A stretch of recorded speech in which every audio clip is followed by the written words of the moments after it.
यात पुढल्या बातमीकडे. मला मंत्रिपद मिळत असतानाच एका आमदारांना धमकी दिली होती. तुम्हाला मंत्रिपद मिळालं तर मी राजीनामा देईन अशी धमकी दिलेली होती.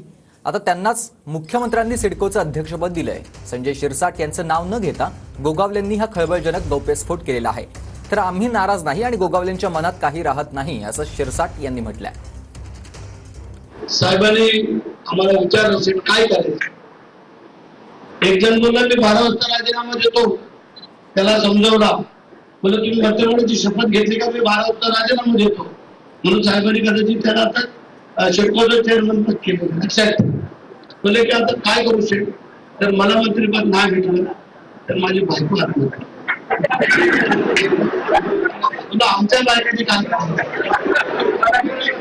ऍक्च्युली हा विषय बाहेर यायला नको होता, परंतु बरंचसं असं आहे त्याच्या मनात काही राहत नाही. तो बोलून जातो आणि त्याचा परिणाम असा होता आम्हाला त्याचं उत्तर द्यावं लागतं. म्हणून ते तिथपर्यंत तो विषय मर्यादित होता. सीएम साहेबाच्या मनात आजही आहे, उद्या पण राहणार आहे. त्यांना आम्हाला त्यांच्याबरोबर मंत्री म्हणून पाहिजे त्यांची सुद्धा इच्छा होती. पण राजकीय या समीकरणामध्ये थोडंसं गडबड झाली म्हणून आम्ही कोणी एकमेकावर नाराज आहे तर आमचं काही वैयक्तिक आहे असं काही नाही. बरंच स्वतः आज दुपारी जाऊन एसटी महामंडळाचा पदभार स्वीकारतोय.